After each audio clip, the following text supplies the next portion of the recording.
कहानी की शुरुआत में हम देखते हैं कि एक वीरान आइलैंड पर एक जहाज आकर गिरता है और वो जहाज एक यूएस आर्मी सोल्जर का होता है और कुछ ही देर बाद उस जहाज का पायलट भी पैराशूट से सेफली जमीन पर लैंड कर जाता है। लेकिन जमीन पर लैंड करते ही वो सोल्जर देखता है कि एक दूसरा जहाज भी जमीन की तरफ आ रहा है और वो जहाज एक जापानीज पायलट का होता है। अब जैसे ही वो जापानीज पायलट जमीन पर लैंड करता है तो यह दोनों एक दूसरे को देखकर लड़ने के लिए अपने अपने हथियार निकाल लेते हैं, क्योंकि ये वर्ल्ड वॉर 2 का वक्त है और इस वक्त जापान और यूएस के बीच वॉर चल रही होती है। इसीलिए यह दोनों एक दूसरे से लड़ने लगते हैं और लड़ते लड़ते यह दोनों एक पहाड़ की चोटी पर पहुंच जाते हैं, जहां जैसे ही वह जापानीज यूएस सोल्जर को मारने वाला होता है तभी अचानक 2 बड़े बड़े हाथ इनको नजर आते हैं और फिर उनके सामने एक बहुत ही बड़ा जायंट गोरिल्ला आता है, जिसे देखकर इन दोनों की आंखें खुली की खुली रह जाती हैं। अब यहाँ सीन शिफ्ट होता है और हम सीधा 1973 में पहुंचते हैं, जहां हम व्हाइट हाउस के बाहर मोनार्क कंपनी के हेड को देखते हैं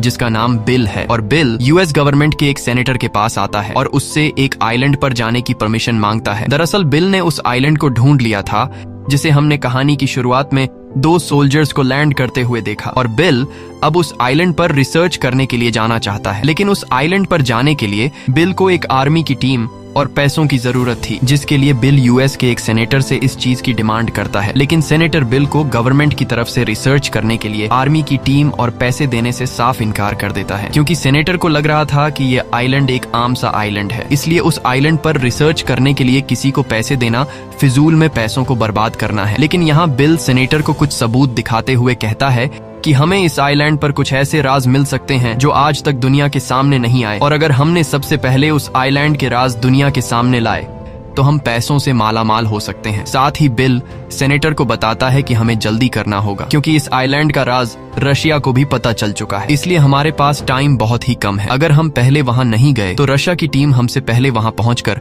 उस आइलैंड का फायदा उठा लेगी। ये सुनकर सेनेटर मान जाता है और बिल को उस आइलैंड पर जाने की इजाजत दे देता है, जिसके बाद बिल सेनेटर के ऑर्डर पर एक आर्मी टीम को उस आइलैंड पर ले जाने के लिए तैयार करता है, जिसके कैप्टन का नाम पैकर्ड होता है। साथ ही बिल एक ऐसे आदमी को अपनी टीम में शामिल करता है जो रास्ता बताने में माहिर होता है, और इस आदमी का नाम जेम्स है। अब पूरी टीम तैयार होने के बाद यह लोग एक बड़े से शिप में बैठकर उस आइलैंड की तरफ निकल पड़ते हैं, और शिप में बैठे हुए सभी सोल्जर समंदर के खूबसूरत नजारों को देखकर काफी ज्यादा खुश होते हैं। लेकिन इन्हें पता नहीं था कि इनकी ये खुशी जल्द ही मुसीबत में बदलने वाली है, क्योंकि जिस आइलैंड की तरफ ये लोग जा रहे हैं वह आइलैंड बहुत ही ज्यादा खतरनाक है। यहाँ इन लोगों ने अपनी टीम में एक फोटोग्राफर को भी शामिल किया होता है जो उस आइलैंड की फोटोज लेकर दुनिया के सामने ला सके, और इस फोटोग्राफर का नाम मेसन है। अब शिप से कुछ दूर सफर करने के बाद यह लोग उस आइलैंड के करीब पहुंच जाते हैं, जिसके बाद बिल आर्मी के टीम के कैप्टन को अपने पास बुलाता है और उससे कहता है कि आगे बहुत ही बड़ा तूफान है। अगर हम लोग शिप में बैठकर तूफान को पार करेंगे तो हम सबकी जान जा सकती है, इसलिए हम लोग शिप को यहीं पर छोड़कर हेलीकॉप्टर के जरिए तूफान को पार करके इस आइलैंड पर पहुंचेंगे। अब कोई दूसरा रास्ता न होने पर आर्मी की टीम का कैप्टन मान जाता है और फिर यह लोग कई सारे हेलीकॉप्टर में बैठकर उस तूफान की तरफ निकल पड़ते हैं। और जैसे ही यह लोग तूफान के बीच में पहुंचते हैं तो वहां तेज हवाएं चल रही होती हैं, जिससे उनके हेलीकॉप्टर्स जोर के झटके खाने लगते हैं और साथ ही उन पर आसमानी बिजली भी गिरने लगती है। लेकिन यह लोग जैसे तैसे करके उस तूफान को पार करके निकल आते हैं, और तूफान से निकलने के बाद यह लोग जो नजारा देखते हैं उस नजारे को देखकर इनकी आंखें खुली की खुली रह जाती हैं, क्योंकि इनके सामने एक बहुत ही खूबसूरत हरा भरा आइलैंड था जो आज से पहले इन लोगों ने कभी नहीं देखा था। अब आइलैंड पर पहुंचने के बाद यह लोग अपना काम शुरू कर देते हैं और फिर ये लोग नीचे आइलैंड पर बॉम्ब फेंकने लगते हैं ताकि इन्हें पता चल सके कि नीचे खोखली जमीन है या फिर नहीं। लेकिन इनके बम फेंकने से जमीन पर काफी बड़े ब्लास्ट होने लगते हैं, जिससे कई सारे जानवर मारे जाते हैं, मगर इन लोगों को इस चीज की बिल्कुल भी परवाह नहीं थी और यह देखकर यह सभी लोग काफी खुश हो रहे थे। और तभी कोई अनजान चीज एक बड़ा पेड़ इनके एक हेलीकॉप्टर पर फेंक देता है, जिससे वह हेलीकॉप्टर क्रैश हो जाता है। यह देखकर सभी लोग काफी ज्यादा घबरा जाते हैं और यह पता लगाने की कोशिश कर ही रहे होते हैं कि आखिर इतना बड़ा पेड़ किसने जड़ से उखाड़ कर हम पर फेंका, कि तभी एक बड़ा सा हाथ आकर इनके एक दूसरे हेलीकॉप्टर को भी खिलौने की तरह क्रैश कर देता है। और फिर ये लोग कुछ ऐसा देखते हैं जिससे इनके होश उड़ जाते हैं, क्योंकि इनके सामने एक बहुत ही बड़ा गोरिल्ला खड़ा होता है जिसका नाम कॉन्ग है, और कॉन्ग यहाँ इस जंगल का राजा है। अब यहाँ कुछ देर के लिए कॉन्ग शांत हो जाता है और किसी को कुछ भी नुकसान नहीं पहुंचाता, जैसे वो आर्मी से कह रहा हो कि तुम लोग यहाँ पर बम मत गिराओ और मैं तुम लोगों को कुछ नहीं कहूंगा। लेकिन आर्मी का कैप्टन कॉन्ग को हल्के में लेकर अपने टीम वालों को कॉन्ग पर फायर करने का ऑर्डर देता है, जिसके बाद आर्मी हेलीकॉप्टर से कॉन्ग पर गोलियां चलाने लगती हैं। लेकिन गोलियों से कॉन्ग को कुछ फर्क नहीं पड़ता और फिर कॉन्ग गुस्सा होकर हेलीकॉप्टर्स पर हमला कर देता है और कई हेलीकॉप्टर को क्रैश करके नीचे गिरा देता है। अब सभी हेलीकॉप्टर्स को क्रैश करने के बाद कॉन्ग वहां से जाने लगता है, लेकिन यहाँ आर्मी के टीम का कैप्टन काफी गुस्से से कॉन्ग को देख रहा होता है, क्योंकि कॉन्ग उसके कई सारे साथियों को मारकर चला गया और अब सभी लोग जंगल में यहाँ वहाँ बिखर चुके थे। जहाँ टीम का एक साथी जिसका नाम जेम्स है, जो यहाँ इन लोगों को रास्ता दिखाने के लिए आया है, उसे कुछ साथी मिल जाते हैं और फिर यह लोग अपनी ही एक अलग टीम बनाकर आगे बढ़ने लगते हैं। वहीं दूसरी तरफ कैप्टन सीधा जाकर बिल पर बंदूक तान देता है और उससे कहता है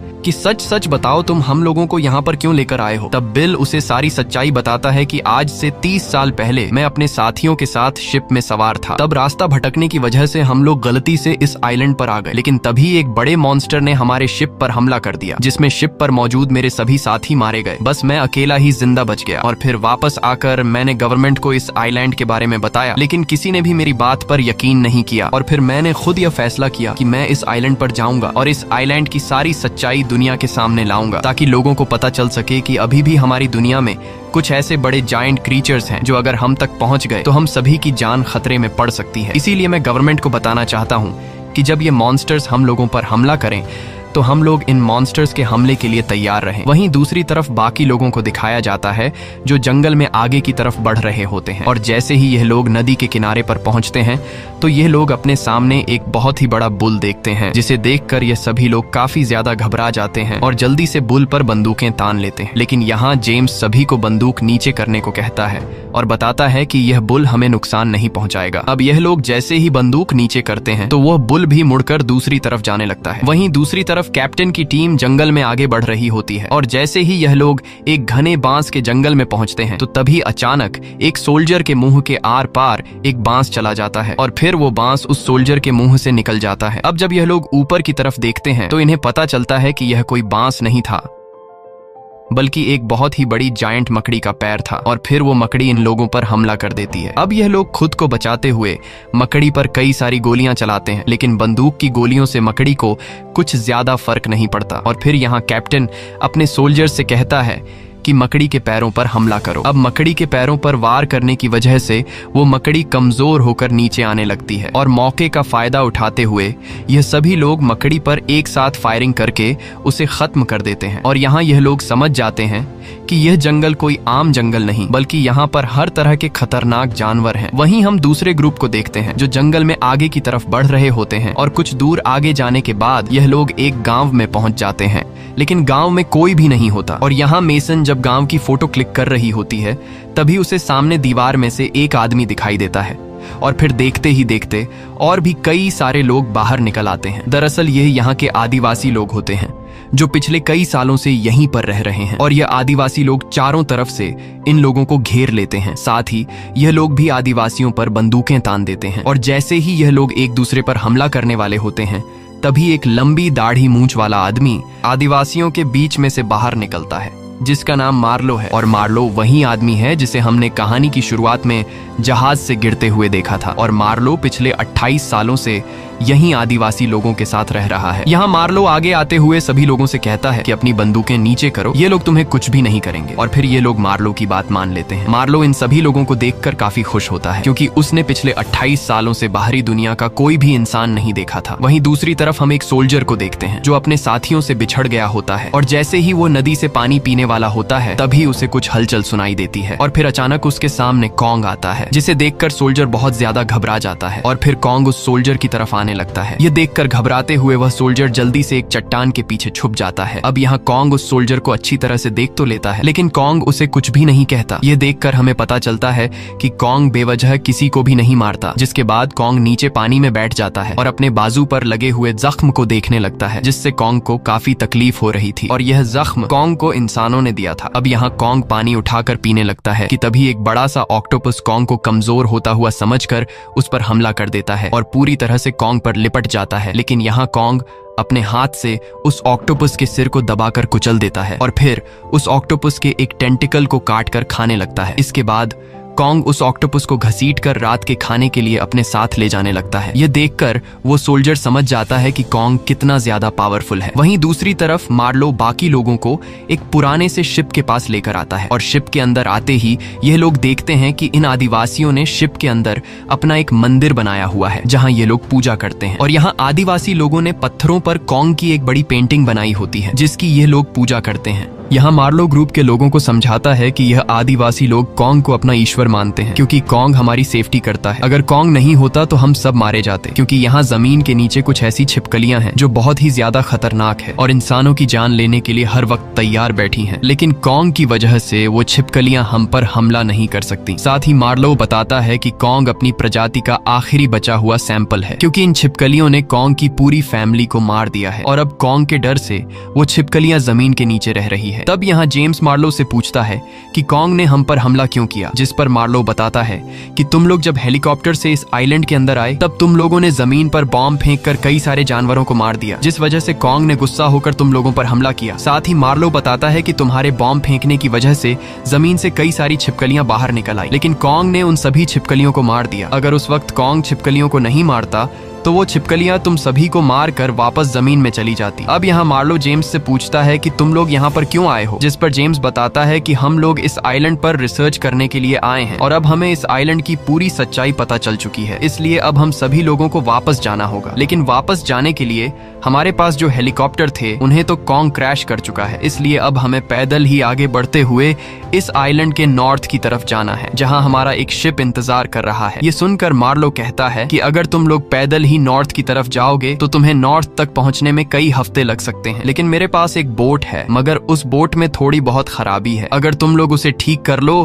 तो हम जल्द ही नॉर्थ तक पहुंच सकते हैं। ये सुनकर जेम्स मार्लो की बात मान जाता है और फिर ये सभी लोग मिलकर बोट को ठीक करने के काम पर लग जाते हैं। वहीं मेसन आदिवासी लोगों की फोटो लेने लगती है और वो लोग कैमरा में अपनी फोटोज देखकर काफी खुश होते हैं, क्योंकि उन्होंने कैमरा जैसी चीज को पहली बार देखा था। और तभी मेसन को पास की नदी से किसी चीज की चिल्लाने की आवाज सुनाई देती है, जिसे सुनकर मेसन फौरन उस तरफ जाती है और वहां मेसन देखती है कि एक हेलीकॉप्टर के नीचे एक बुल का बच्चा फंसा हुआ है। ये देखकर मेसन उस हेलीकॉप्टर को हटाने की पूरी कोशिश करती है, लेकिन मेसन में इतनी ताकत कहाँ थी। पर तभी कोई हेलीकॉप्टर को बुल के सर से हटाकर बुल को आजाद कर देता है और ऐसा करने वाला कोई और नहीं बल्कि कॉन्ग होता है, जिसे देखकर मेसन घबरा जाती है। लेकिन कॉन्ग मेसन को कुछ नहीं कहता और वह मेसन को नफरत भरी निगाहों से देखकर चला जाता है। ये देखकर मेसन समझ जाती है कि कॉन्ग हमसे नाराज है क्योंकि हमने उसे जख्मी किया है। वहीं अब बोट पूरी तरह से तैयार हो चुका होता है और यहाँ मार्लो पिछले 28 सालों से आदिवासियों के साथ रहते हुए आखिरी बार आदिवासियों को अलविदा करके बाकी लोगों के साथ बोट में बैठकर यहाँ से निकल पड़ता है। वहीं दूसरी तरफ हम उस सोल्जर को देखते हैं जो अपने ग्रुप से बिछड़ गया होता है और वो सोल्जर एक कटे हुए पेड़ के ऊपर बैठा होता है। पर तभी वो कटा हुआ पेड़ हिलने लगता है और यह सब महसूस करते हुए वो सोल्जर तुरंत खड़ा हो जाता है और यहाँ उसे पता चलता है कि यह कोई पेड़ नहीं बल्कि एक क्रीचर है। और अब वो क्रीचर सोल्जर को मारने के लिए आगे बढ़ता है, लेकिन यहाँ जल्दी से वो सोल्जर अपनी बंदूक उठाकर उस क्रीचर पर गोलियां चलाता है, मगर उस क्रीचर पर गोलियों का असर ही नहीं हो रहा था। लेकिन फिर भी वो क्रीचर जल्दी से अपना सिर छुपाकर वहां से जाने लगता है। दरअसल उस क्रीचर ने आने वाले खतरे को महसूस कर लिया था और अब जैसे ही वो सोल्जर पीछे की तरफ मुड़ता है तभी एक बड़ी सी छिपकली आकर उस सोल्जर को जिंदा निगल लेती है। वहीं दूसरी तरफ बाकी लोग बोट में सवार होकर आगे की तरफ बढ़ रहे होते हैं। यहाँ मार्लो टीम के एक साथी को अपनी 28 साल पुरानी जिंदगी के बारे में बताते हुए कहता है कि इस दुनिया में मेरी वाइफ और मेरा एक बेटा है और आज से 28 साल पहले जब मैं वर्ल्ड वॉर 2 लड़ने के लिए जा रहा था तब मेरा बेटा 1 साल का था, लेकिन अब मेरा बेटा बड़ा हो चुका होगा और अब मेरी जिंदगी की आखिरी ख्वाहिश ये है कि मैं अपने बेटे को देख सकूं। अब रात भर बोट में सफर करने के बाद जब सुबह होती है तो इन लोगों ने काफी लंबा रास्ता तय कर लिया होता है और लकीली यहाँ इनका रेडियो भी काम करना शुरू कर देता है और फिर एक सोल्जर दूसरे ग्रुप के कैप्टन से कांटेक्ट करता है, जहाँ इन दोनों ग्रुप्स को एक दूसरे का लोकेशन पता चल जाता है और यहाँ सोल्जर कैप्टन से कहता है कि हम लोग जल्द ही तुम्हारे पास पहुंचने वाले हैं। अब दूसरी टीम से बात होने के बाद ये सभी लोग काफी खुश होते हैं, लेकिन तभी एक बड़ा सा चमगादड़ आकर टीम के एक साथी को उठाकर ले जाता है और देखते ही देखते बोट पर मौजूद लोगों की आंखों के सामने चमगादड़ इनके साथी के टुकड़े टुकड़े कर देता है। यह देखकर सभी लोग काफी ज्यादा डर जाते हैं और फिर यह लोग बोट से आगे बढ़ते हुए नदी के किनारे पर बोट को खड़ी कर देते हैं, जिसके बाद यह लोग पैदल आगे का सफर तय करने लगते हैं। और कुछ ही दूर आगे जाने के बाद यह लोग दूसरी टीम यानी कि कैप्टन के साथ मिल जाते हैं। अब सभी लोगों के इकट्ठा होने के बाद जेम्स कहता है कि हमें अब शिप की तरफ जाना होगा, लेकिन यहाँ कैप्टन वापस शिप पर जाने से इनकार कर देता है और कैप्टन कहता है कि मुझे वेस्ट की तरफ जाना है क्योंकि वहां पर मेरा एक सिपाही है जिसका नाम चैपमैन है। दरअसल कैप्टन नहीं जानता था कि चैपमैन अब मारा जा चुका है। अब यहाँ मार्लो कैप्टन को काफी समझाता है कि वेस्ट की तरफ मत जाओ क्योंकि वेस्ट में काफी सारी छिपकलियां हैं जो हमें देखते ही हमें मार देगी। लेकिन कैप्टन किसी भी कीमत पर अपने साथी को अकेले छोड़कर जाने वाला नहीं था, इसलिए अब न चाहते हुए बाकी लोग भी कैप्टन के साथ वेस्ट की तरफ जाने लगते हैं। और फिर देखते ही देखते यह लोग वेस्ट में पहुंच जाते हैं, जहाँ इनके सामने एक बड़ा खुला मैदान आता है और उस मैदान में कई सारे बड़े जानवरों के स्कल्स पड़े हुए थे। यहाँ मार्लो सभी को बताता है कि यह स्कल्स कॉन्ग की फैमिली के हैं जिसे छिपकलियों ने मार दिया है। और अब जब यह लोग उस जगह से गुजर रहे होते हैं तभी उन्हें काफी डरावनी आवाजें सुनाई देने लगती हैं, जिसे सुनकर यह लोग भागने लगते हैं और फिर ये लोग जल्दी से उन स्कल्स के पीछे छुप जाते हैं। तभी एक जायंट छिपकली वहां आती है और इनके करीब आकर वो छिपकली एक इंसानी खोपड़ी उगल देती है और उस खोपड़ी के साथ लगे हुए आर्मी के बैज पर नाम को देखकर जेम्स को पता चल जाता है कि यह उसी चैपमैन नामी सोल्जर की खोपड़ी है जिसे ढूंढने के लिए कैप्टन हम लोगों को यहाँ पर लाया है। अब यहाँ जैसे ही वो छिपकली दूसरी साइड पर जाती है तब मौके का फायदा उठाते हुए ये लोग जल्दी से वहां से भागने लगते हैं, लेकिन जल्द ही वो छिपकली इन लोगों की स्मेल को सूंघते हुए वहां पहुंच जाती है और इनके एक साथी को जिंदा निगल लेती है। अब यहाँ सभी लोग एक साथ मिलकर उस जायंट छिपकली पर गोलियां चलाते हैं, लेकिन वो छिपकली धुंध का फायदा उठाते हुए पीछे हटकर इनसे छुप जाती है। अब यहाँ इन लोगों को पता था कि यह छिपकली हम पर फिर छुपके से वार करेगी, इसलिए ये लोग पहले से उस छिपकली के हमले के लिए तैयार बैठ जाते हैं। और जैसे ही वो छिपकली इन पर फिर से हमला करने के लिए आती है तब एक सोल्जर उस छिपकली पर मशीन गन से कई सारी गोलियां चलाता है, लेकिन छिपकली पर गोलियों का कुछ ज्यादा असर नहीं होता और फिर वह छिपकली उस सोल्जर को अपनी जुबान से पकड़कर जिंदा निगल लेती है। अब उस सोल्जर को मारने के बाद वह छिपकली मेसन के पीछे पड़ जाती है, लेकिन मेसन उन बड़े बड़े स्कल्स के बीच में से दौड़ते हुए छिपकली से खुद को बचा लेती है और इसी दौरान आग लगने की वजह से जहरीली गैस के बॉम्ब फट जाते हैं, जिस वजह से चारों तरफ जहरीली गैस फैल जाती है। और अब वह जायंट छिपकली इनके लिए काफी नहीं थी कि तभी वहां पर चमगादड़ भी आ जाते हैं और इन लोगों पर हमला करने लगते हैं, लेकिन यहाँ जेम्स गैस मास्क पहनकर तलवार से कई चमगादड़ों को मार गिराता है। अब यहाँ वह छिपकली चमगादड़ों की वजह से इन लोगों को परेशान होता देखकर मौके का फायदा उठाते हुए उन पर हमला करने लगती है, लेकिन यहाँ एक सोल्जर फायर गन से उस छिपकली पर आग बरसाने लगता है, जिससे वह छिपकली आग में जलकर मारी जाती है। अब छिपकली के खत्म होने के बाद यह सभी लोग इकट्ठा हो जाते हैं और सभी लोग यह डिसाइड करते हैं कि हमें अब इस आइलैंड से निकलकर अपने शिप की तरफ जाना होगा, लेकिन कैप्टन अभी भी नहीं मानता और कहता है कि मैं अपने साथी को ढूंढ के ही रहूंगा। तब जेम्स कैप्टन को उस सोल्जर का बैज दिखाते हुए कहता है कि तुम जिस सोल्जर को ढूंढ रहे हो वह मारा जा चुका है। यह सुनकर अब कैप्टन के पास और कोई भी बहाना नहीं बचता और यहाँ कैप्टन अपना असली चेहरा दिखाता है। दरअसल कैप्टन अपने सोल्जर को ढूंढने के लिए इन लोगों को यहाँ पर नहीं लाया था, बल्कि कैप्टन कॉन्ग को मारना चाहता था। और यहाँ कैप्टन बताता है कि कॉन्ग ने मेरे कई सारे सोल्जर्स को मारा है, इसलिए अब मैं कॉन्ग से अपने साथियों का बदला लेकर ही रहूंगा। तब यहाँ सभी लोग कैप्टन को समझाते हैं कि कॉन्ग कोई बुरा जानवर नहीं है, बल्कि वह तो हमारी छिपकलियों से सेफ्टी कर रहा है। अगर तुमने कॉन्ग को मार दिया तब छिपकलियां जमीन से निकलकर हम सभी को मार डालेगी। लेकिन कैप्टन बहुत ही घटिया इंसान था और वह किसी की भी बात नहीं सुनता, जिसके बाद जेम्स फैसला करता है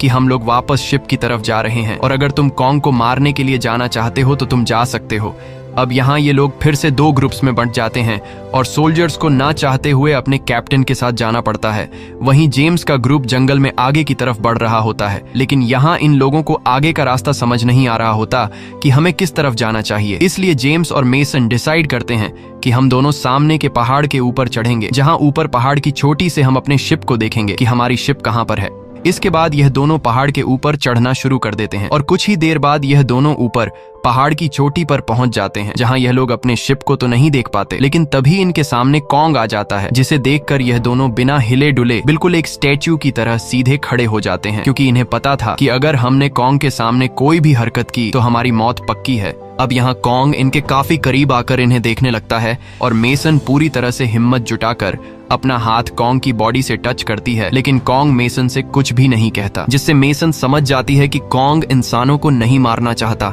वहीं दूसरी तरफ कैप्टन अपने साथियों के साथ मिलकर कॉन्ग के लिए जाल बिछा देता है और नदी के पानी में फ्यूल डालकर नदी को आग लगा देता है। यह देखकर कॉन्ग जल्दी से वहां पर पहुंच जाता है, लेकिन कॉन्ग को इस बात की खबर नहीं थी कि ये असल में उसके लिए बिछाया हुआ एक जाल है। और कॉन्ग के वहां पहुंचते ही कैप्टन जमीन में लगे हुए लैंड माइंस को ब्लास्ट कर देता है, जिससे कॉन्ग आग में जलने लगता है और एक बार फिर से कैप्टन कॉन्ग को गुस्सा कर देता है। लेकिन इस बार आग में जलने की वजह से कॉन्ग काफी ज्यादा कमजोर होकर नीचे जमीन पर गिर जाता है और अब कैप्टन कॉन्ग के आसपास बॉम्ब लगाकर उसे उड़ाना चाहता है। लेकिन इससे पहले कि कैप्टन कॉन्ग को बॉम्ब से उड़ा पाता, तभी वहां पर जेम्स, मार्लो और मेसन आ जाते हैं और यह तीनों कैप्टन को गन पॉइंट पर ले लेते हैं और कैप्टन से कहते हैं कि हम तुम्हें कॉन्ग को मारने नहीं देंगे, क्योंकि कॉन्ग को मारना तुम्हारी सबसे बड़ी गलती साबित होगी। अगर कॉन्ग मारा गया तो जमीन के अंदर रह रही सबसे बड़ी जायंट छिपकली बाहर आकर हम सभी को मार देगी। लेकिन कैप्टन पर किसी की भी बातों का असर नहीं होता और कैप्टन अपने सोल्जर से कहता है कि इन सभी को मार डालो। लेकिन अब कैप्टन के जो सोल्जर्स हैं वह सभी कैप्टन के खिलाफ हो जाते हैं, क्योंकि उन्हें भी इस बात का अंदाजा हो चुका था कि कॉन्ग हमारा दुश्मन नहीं है, बल्कि हमारा दुश्मन जमीन के अंदर रहने वाली जायंट छिपकली है। और तभी नदी के बीच में से एक बहुत ही बड़ी जायंट छिपकली बाहर निकलती है, क्योंकि उसे पता चल गया होता है कि कॉन्ग अभी कमजोर हो चुका है। और यहाँ मार्लो सभी को बताता है कि यही है वह जायंट छिपकली जो अभी तक जमीन के नीचे सो रही थी। अब यहाँ सभी लोग उस छिपकली को देखकर वहां से भाग जाते हैं, लेकिन कैप्टन नहीं भागता, क्योंकि कैप्टन अब कॉन्ग के साथ साथ उस छिपकली को भी उड़ाना चाहता था। और जैसे ही कैप्टन बॉम्ब के साथ अटैच हुए रिमोट का बटन दबाने वाला होता है, तभी कॉन्ग होश में आकर अपने हाथ से कैप्टन को वहीं पर कुचल देता है। इसके बाद कॉन्ग और छिपकली के बीच फाइट शुरू हो जाती है और यह दोनों एक दूसरे पर काफी जोरदार वार करने लगते हैं। वहीं बाकी लोग अपने बोट की तरफ भागना शुरू कर देते हैं, लेकिन तभी इनके पीछे छिपकली पड़ जाती है और यहाँ एक सोल्जर अपने हाथ में 2 ग्रेनेड्स पकड़कर छिपकली को उस पर हमला करने के लिए बुलाता है। दरअसल इस सोल्जर का प्लान था कि जैसे ही यह छिपकली मुझे खाने लगेगी, तब मैं ग्रेनेड से अपने साथ इस छिपकली को भी उड़ा दूंगा। लेकिन छिपकली बहुत ही ज्यादा चालाक थी और वह इस सोल्जर की चाल को समझ चुकी थी, इसलिए वह छिपकली अपनी पूंछ से सोल्जर को दूर फेंक कर मार डालती है। इसके बाद छिपकली बाकी लोगों के पीछे पड़ जाती है और जैसे ही छिपकली इन लोगों को मारने वाली होती है, तभी पीछे से उड़ते हुए कॉन्ग एक बड़ा पत्थर छिपकली के सर पर दे मारता है। अब यहाँ मौके का फायदा उठाते हुए सभी लोग वहां से भागने लगते हैं और यहाँ कॉन्ग और छिपकली के बीच फिर से फाइट शुरू हो जाती है और वह छिपकली कॉन्ग की गर्दन पर वार करती है। लेकिन कॉन्ग जैसे तैसे करके छिपकली से खुद को छुड़ाकर उसे सामने के पहाड़ पर दे मारता है। लेकिन छिपकली भी हार मानने वाली नहीं थी और वह फिर से कॉन्ग पर टूट पड़ती है। दूसरी तरफ मेसन पहाड़ की एक छोटी पर खड़ी होकर फ्लेयर गन चलाती है ताकि शिप में मौजूद लोगों को इनका सिग्नल मिल जाए। वहीं कॉन्ग और छिपकली के बीच अभी तक फाइट चल रही होती है और यहाँ छिपकली कॉन्ग को उठाकर एक पुराने शिप पर दे मारती है, जिससे कॉन्ग बुरी तरह से जंजीरों में फंस जाता है और खुद को जंजीरों से आजाद नहीं कर पाता। और अब छिपकली कॉन्ग को मारने के लिए आगे बढ़ती है, लेकिन इससे पहले कि वह छिपकली कॉन्ग को मार पाती, तभी ग्रुप का एक साथी मशीन गन से छिपकली पर गोलियां बरसाना शुरू कर देता है, जिससे छिपकली काफी गुस्सा हो जाती है और वह छिपकली कॉन्ग को छोड़कर उस सोल्जर को मारने के लिए आगे बढ़ती है। अब वह छिपकली जैसे ही उस सोल्जर के काफी करीब पहुंचती है, तब यहाँ मेसन फ्लेयर गन की गोली चलाकर उस छिपकली को सीधा सर में शूट कर देती है, जिससे उस छिपकली का ध्यान मेसन की तरफ चला जाता है। वहीं कॉन्ग पूरी तरह से जोर लगाकर उन जंजीरों को तोड़ देता है और फिर कॉन्ग एक जंजीर के साथ बंधे हुए पंखे को देखकर उसे एक हथियार की तरह इस्तेमाल करता है और सीधा जंजीर से बंधा हुआ पंखा छिपकली की तरफ फेंककर उस छिपकली के पेट में घोंप देता है, जिससे छिपकली नीचे गिर जाती है। इसके बाद कॉन्ग फिर से छिपकली को उठाता है और सामने की चट्टान पर दे मारता है, लेकिन छिपकली के चट्टान से टकराने की वजह से मेसन नीचे पानी में गिर जाती है और पानी में डूबने लगती है। लेकिन इससे पहले कि मेसन पानी में डूबकर मारी जाती, तभी कॉन्ग जल्दी से पानी में अपना हाथ डालकर मेसन को बचा लेता है और जैसे ही कॉन्ग मेसन को साइड पर रखने के लिए अपना हाथ खोलता है,